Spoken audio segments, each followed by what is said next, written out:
आज हम यीशु मसीह के जी उठने के बारे में देखेंगे।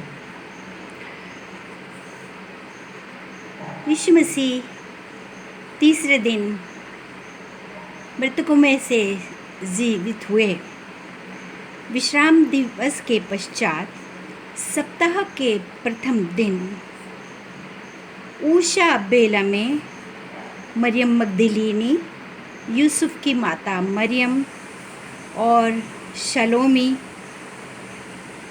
सुगंधित वस्तुएं लेकर यीशु की कब्र पर पहुंची।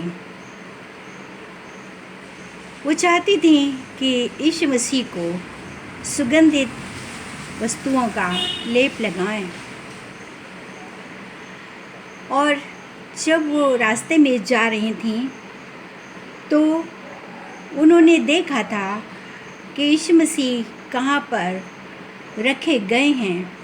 उस कब्र पर बहुत बड़ा भारी पत्थर था और वह आपस में बातें करती जा रही थीं कि उस पत्थर को हमारे लिए कौन हटाएगा। और जब वो कब्र पर पहुंची तो उस समय उन्होंने क्या देखा कि कब्र पर से पत्थर लुढ़का हुआ है। और उसी समय एक बड़ा भूकंप हुआ और प्रभु के एक स्वर्गदूत को उन्होंने स्वर्ग से उतरते हुए देखा और वो आकर उस लुढ़के हुए पत्थर पर बैठ गया और उसका रूप बिजली के सदृश था और वो ज्योतिर्मय था। उसके वस्त्र हिम के समान श्वेत थे और उसने स्त्रियों को कहा कि मत डरो, हम जानते हैं कि तुम उस क्रूसित मसीह को जो कि मार डाले गए और यहाँ कब्र में गाड़े गए उन्हें ढूंढने आई हो, लेकिन वो अपने वचन के अनुसार जीवित हो गए हैं। और तुम जाओ और उस स्थान को देखो जहाँ पर यीशु मसीह के शरीर को रखा गया था। और वहाँ पर उन्होंने झुक करके देखा, वहाँ पर यीशु मसीह तो नहीं थे।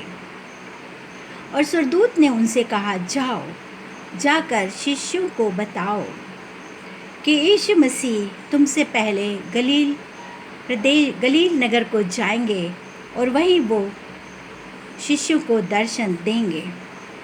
वे तत्काल वहाँ से चल दी।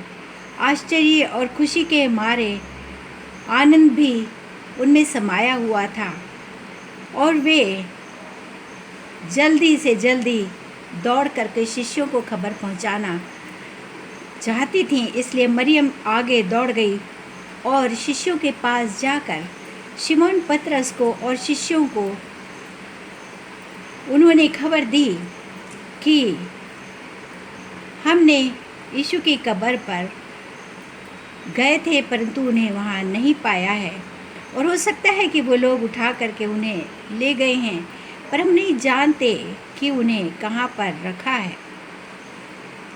तब पतरस और अन्य शिष्य कब्र पर दौड़ करके गए और उनके पीछे मरियम मगदलीनी भी गई। और जब दोनों शिष्य दौड़ रहे थे तब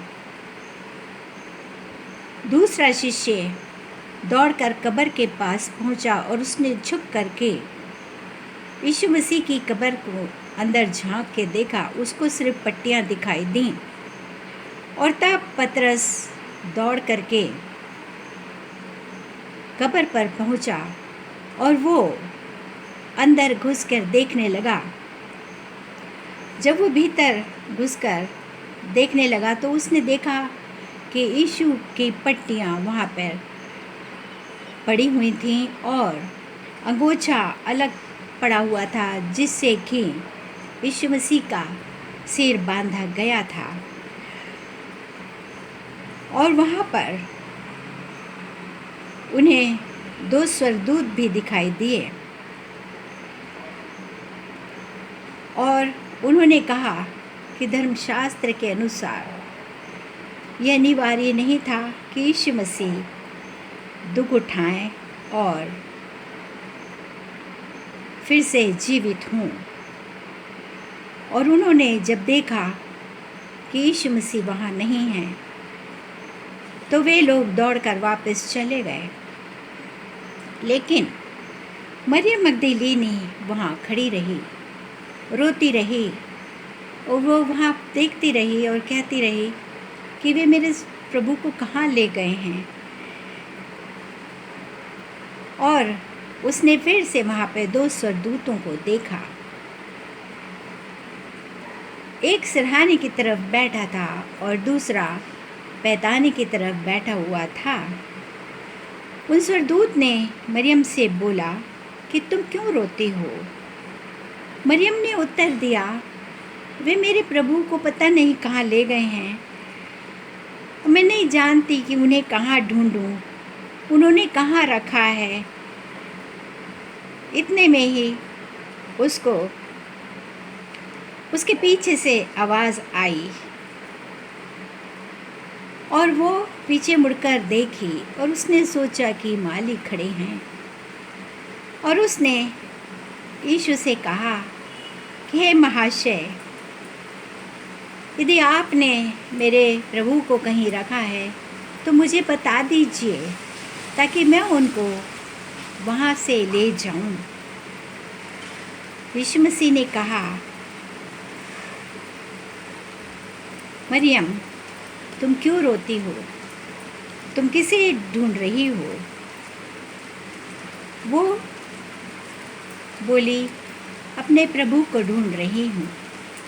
तब यीशु ने उसका नाम लेके उसे पुकारा, मरियम। और उसने यीशु मसीह की आवाज़ को पहचान लिया और उसने कहा, रबूनी, अर्थात हे मेरे गुरु। और वह झुककर उनके चरणों में बैठना चाहती थी, पर यीशु ने कहा कि तुम मुझे मत छुओ, क्योंकि मैं अभी अपने पिता परमेश्वर के पास नहीं गया हूँ। लेकिन तुम मेरे भाइयों को ये समाचार दो कि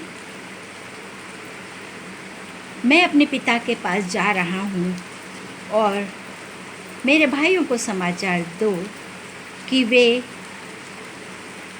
गलील के प्रदेश में जाएं, वहीं मैं उन्हें दर्शन दूंगा।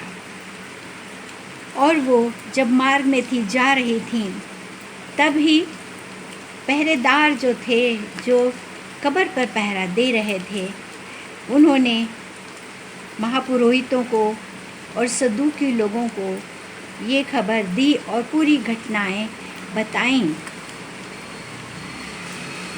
और उन्होंने ये भी बताया कि यीशु मसीह जीवित हो गए हैं। लेकिन धर्म पुरोहितों ने और महापुरोहितों ने और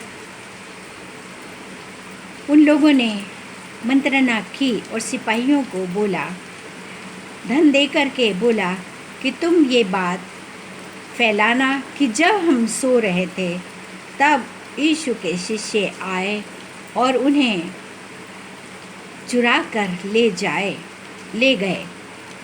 और बाकी का हम धर्मवृद्धों को और महापुरोहितों को और राज्यपाल को समझा लेंगे।